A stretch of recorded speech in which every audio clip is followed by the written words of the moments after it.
And I thought Shane Gillis was terrific. He's just hilarious. And I know he's not for everybody, but he's funny. He's funny, hilarious. Dude. Yes, He had some good jokes last night. I mean, he made everybody cringe. The crowd sucked. Like they were just they wouldn't laugh at his jokes, and I'm just like, come on, man. Yeah, well, I know what y'all are doing. Well, that's a weird crowd because think of it in these terms. You're a stand-up. I've been a fan of stand-up my whole life. I used to sneak and watch Eddie Murphy Delirious, Eddie Murphy Raw. Bill Cosby himself was a famous stand-up special from my childhood. Oh, buddy, I don't know that one aged so well. I don't know that it aged so well, but at the time, it was a big deal. I've been watching stand-ups my entire life. I love stand-up comedy. And typically at a stand-up show, a comedian, outside of like open mics and stuff like that, but certainly by the time you get to the level of Shane Gillis or Nate Bargatze or a level above that, even Dave Chappelle, Chris Rock. You play in big rooms, and the people there are there to see you. They spent their money, and they got in their cars, and they came to wherever they came to see you because they like you. That's usually who you're talking to. Then you throw somebody like Shane Gillis on Saturday Night Live, which he's done, or in this room where you have people from all walks of life, and some of the people in the crowd, like the crowd breaks down like this. There are some people in the crowd with great sense of humor, and they're going to laugh at the jokes just because they're funny, whether they agree with them or not, whether they're cringy or not. Funny stuff is funny, and they're going to laugh at those things. Then you're going to have another group of people in the audience, an audience like last night, who don't even know who you are, all right? They just genuinely are unfamiliar with you. They've never seen you before. Now, that's probably harder today than it would have been 2 years ago because Shane Gillis has kind of been everywhere over the past couple of years. But there were people in that crowd last night who don't know who he is. And then there's people who are just waiting to be offended by jokes. And so you get that mix of people in a room together. It can make for a weird room. But I thought it was hilarious. Like the jokes he's funny. He's just my introduction to him is kind of interesting. Like I was aware of him and then I forgot about him and then I discovered him again, and then I connected all the dots and got the whole story pieced together. So I remember, for people who don't know the story, Shane Gillis was like hired as an SNL cast member several years back, and before he ever even appeared on the show, was fired because this is the way it works. Hey, the biggest break in your career just happened. Congratulations. Now people are going back and looking through everything you've ever tweeted, everything you've ever posted, everything you've ever said anywhere, and they're trying to find things to make you look bad. And, oh, buddy, they found some things that made him look not so great. Like, he said some things that even he has acknowledged, like, yeah, I don't. Even in his SNL monologue, the first time he hosted, said something along the lines of, I used to work here, got fired. Don't look that up. Don't Google that. Don't Google that. So he's like had fun with it as well. So I remember that little controversy, and then I just forgot about it completely. And then I just started seeing like little stand-up clips popping on Instagram or TikTok or wherever it is you see clips of things. And I remember one time I sent it to like a group text, and I don't even remember what the joke was, but it was something that made me laugh, and it was the type of thing that I knew would make these other people laugh. And so I sent it to them, and they said, "Oh, so you like the MAGA comedian now?" And I was like, "What? What is this going?" And I was like, "The MAGA comedian, huh?" And they were like, "Oh yeah, Shane Gillis. He's like a big MAGA guy." And I was like, "Really?" And then that was always in the back of my head. And then I just kept watching like stand-up specials and stuff, and he's just like funny. And the truth is, if you watch the stand-ups, like he's got jokes for everybody. I don't doubt that he might have voted in an election differently than me. But I also I judge the guy on like what he actually says and how he actually performs. And more than anything, I just find him to be funny, like genuinely hilarious. And I thought that was evident last night. He was funny. Did he make people uncomfortable by being hilarious? Yes, but he was funny. He was I thought he handled it pretty well. I don't know if he'll be asked back, but I thought he handled it pretty well. I mean, it was like a stunt, frankly, that he pulled where he had his buddy in the crowd with his wife and said it's former I can't even remember the name he gave, but he was like Britney something. Yeah, and it's former WNBA star so-and-so, and everybody starts clapping, and he's like, I'm just kidding. That's my best friend's wife. He goes, I knew none of y'all knew anybody in the WNBA. I was like, damn.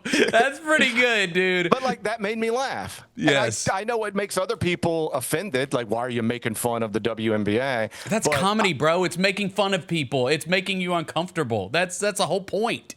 I will die on this hill. I will not get offended by a joke. No. You're not going to make me mad by a joke. Never. Like, I'm just not. I will go watch Dave Chappelle and I will laugh at the funny stuff. I'll go watch Ricky Gervais and I will laugh at the funny stuff. And I don't care if it's offensive. I mean, there are lines I guess you can cross, but like, good luck, because I'm probably not going to be the person who's bothered by it. Laughing is involuntary. People laugh at funny things. I laugh at funny things even when they're wrong. You can have a funny joke and I go, ooh, buddy, don't put that on tape anywhere. Don't say that one out loud again. Don't say that one out loud at work. But yeah, that was funny. I'll laugh at that. I am going to hold on to the right to laugh at funny things. So if I were doing a 9-minute monologue last night, would I have hit on every joke that he hit on the way that he did? No, probably because I'm not as funny as him. But I'm not going to be bothered by what he and his writers come up with. The guy's funny. Be funny. We have lost something when we have reached a point where we don't want comedians pushing boundaries too far because it might offend some group of people or some specific person. Like, get up there, man, and if you're funny, make me laugh. And he did a pretty good job of that last night. Yeah, and like one of my favorite narratives going around the internet today is like you'll see like some accounts, the typical accounts, being like, he really stuck it to ESPN last night, and it's like, bro, they asked him to host the show. They know who he is. Like, you think they didn't know what they were getting into when they asked him to host this?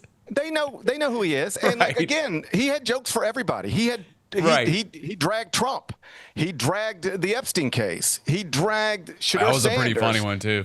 He dragged the WNBA. Like, he had jokes for everybody. Yeah. And I don't understand a world, or at least I don't agree with a world where you can joke about these people and these people and these people, but you got to leave these people alone. Like, I like jokes, and if they're funny, like, I'll laugh at them.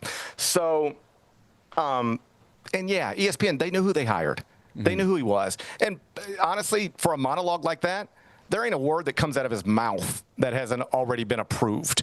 Like, all of that is in a prompter. He's reading those jokes to you. Oh yeah, even the ones that didn't get applause, he was like, I didn't write that one. He's like, I told him to take that one out. Even the Megan Rapinoe joke I thought was funny. Just simple but funny. Megan Rapinoe is not here tonight.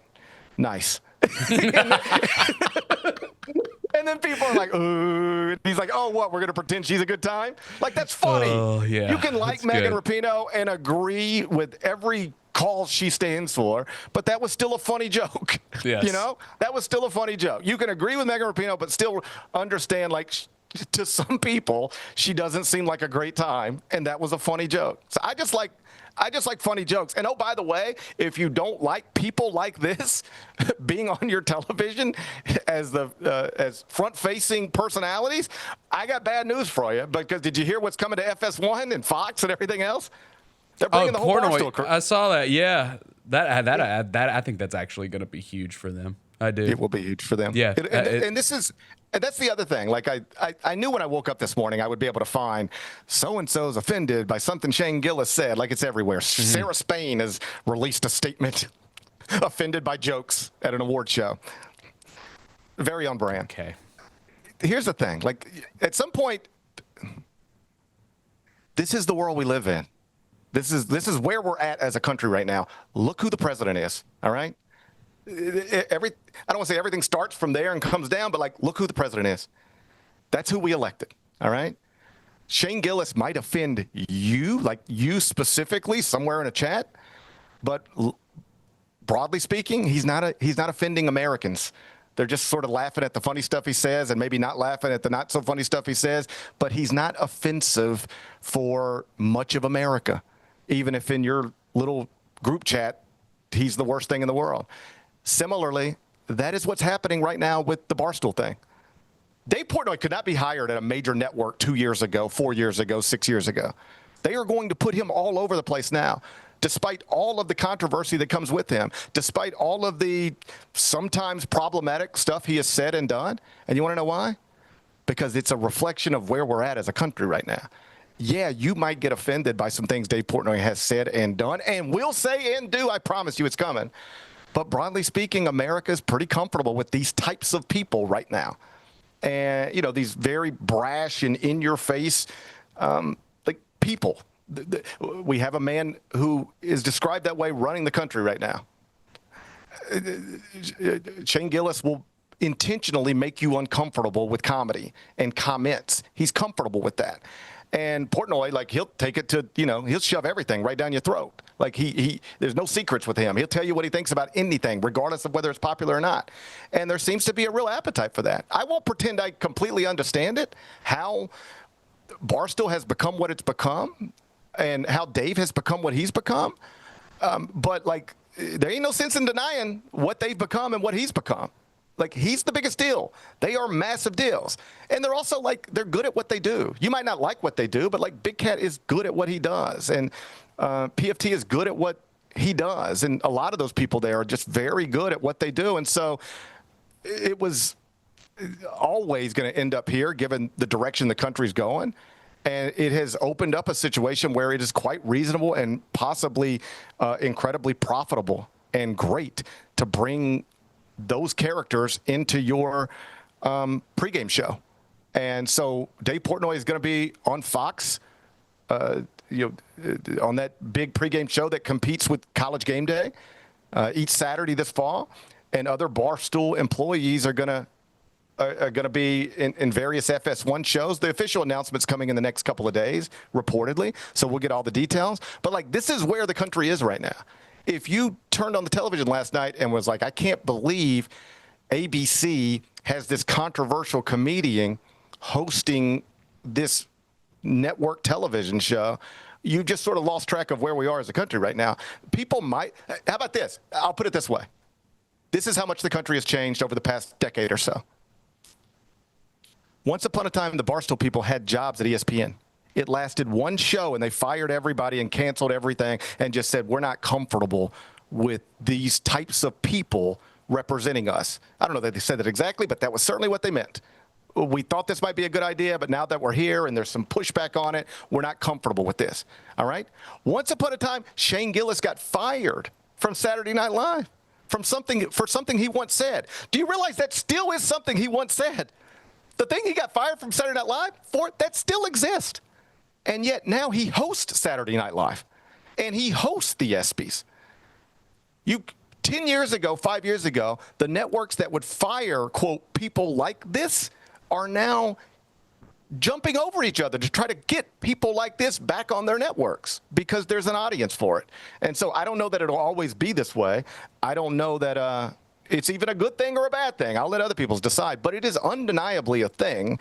And if you're going to be offended every time you see it in your television, you better just, keep your TV off because it doesn't appear to be changing anytime soon. The Gary Parrish Show, live weekdays at 10 a.m.